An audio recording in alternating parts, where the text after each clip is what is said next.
বাদাম ফুল, অনেকে এটাকে চিনতে পারেন।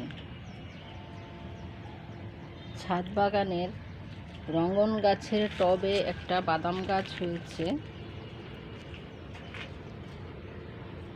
প্রায় 3 বছর ধরে এই বাদাম গাছটি আছে। অনেক লম্বা হয়েছে গাছটি, 4 হাত 5 হাতের মতো। এটার গোড়ায় ফুল ফুটেছে, আর শিকড় যখন মাটিতে লাগার চেষ্টা করেছে তখন এটাতে বাদাম এসেছে। আর একটি বাদাম গাছ গজিয়েছে, শিকড় থেকে বাদাম হয়ে বাদাম গাছ গজিয়েছে। নিচে খুঁজলে বাদাম পাওয়া যাবে। মাঝে মাঝেই এটাতে বাদাম হয়। তবে এখন বর্ষা শেষে বাদাম ফুল ফুটতে শুরু করেছে। ফুলগুলো অনেক ছোট, দেখেই বুঝতে পারছেন।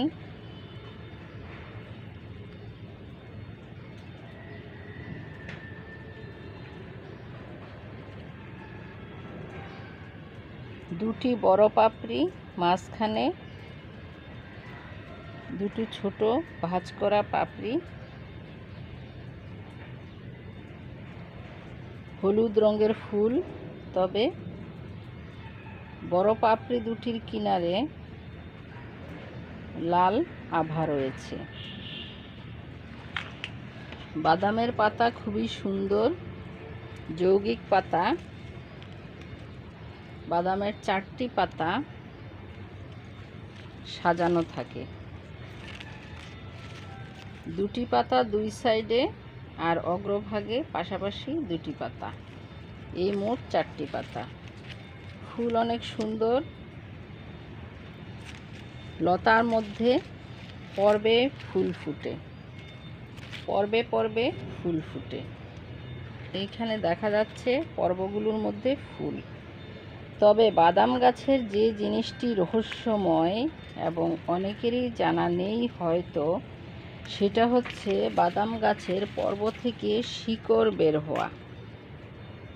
অসংখ্য শিকড় বের হয়েছে এবং বাদাম হওয়ার চেষ্টা করছে। এটাতে দেখা যাচ্ছে অগ্রভাগ একটু মোটা হয়েছে, তার মানে এখানে মাটির ছোঁয়া পেলে বাদাম হবে। এই যে একটা বিশেষ বৈশিষ্ট্য, এটা অন্য গাছে দেখা যায় না। কি চমৎকার বাদাম হওয়ার প্রচেষ্টা। তবে এতদিন খেয়াল করিনি বলে বাদাম গাছটি ঝোপের আড়ালে লম্বা হয়ে লতিয়ে উঠেছে। এখন এটাকে আলাদা জায়গাতে সমান্তরালভাবে বিছিয়ে দিয়ে নরম মাটি দিয়ে দিলে এটাতে এই শিকড়গুলোর আঘাত থেকে বাদাম হবে ইনশাল্লাহ। তো এই বিষয়টি আজকে জানা হলো যে বাদাম গাছের পর্বে শিকড় হয় এবং শিকড়গুলো মাটির ছোঁয়া পেলে এটা বাদামে পরিণত হয়। যেমন এখানে দেখিয়েছিলাম যে একটা বাদাম, এই যে একটা বাদাম হওয়ার চেষ্টায় আছে মাটির ছোঁয়া পেয়ে, আরেকটি গাছ হয়েছে। এই বাদামটি হয়তো কোনোভাবে বাগানে পড়েছিল,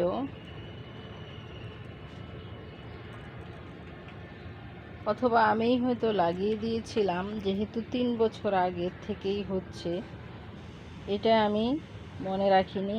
তবে এই বাদাম গাছটি বেঁচে আছে প্রায় 3 বছর ধরে এবং এইভাবেই গাছের ফুল হচ্ছে, গোড়ায় বাদাম হচ্ছে, এটা বেড়ে উঠেছে। তো আপনারা ভালো বেলে দোআঁশযুক্ত মাটিতে, বালিযুক্ত নরম মাটিতে বাগানে বাদাম লাগাতে পারেন এবং এই বাদামের শিকড় থেকেও বাদাম পেতে পারেন। তো আপনারা সবাই ভালো থাকুন, গাছের সাথেই থাকুন। আমি সকালবেলাই এলাম বাদামের গাছের ছবি তুলতে, কারণ ফুলগুলো পরে কিন্তু থাকে না। এখন ফুলগুলো আছে, পরে এটা সূর্যের তাপ বাড়ার সাথে সাথে এটা শুকিয়ে যাবে। ভালো থাকুন, সুস্থ থাকুন, গাছের পরিচর্যা করে মন ও শরীর ভালো রাখুন। আল্লাহ হাফিজ।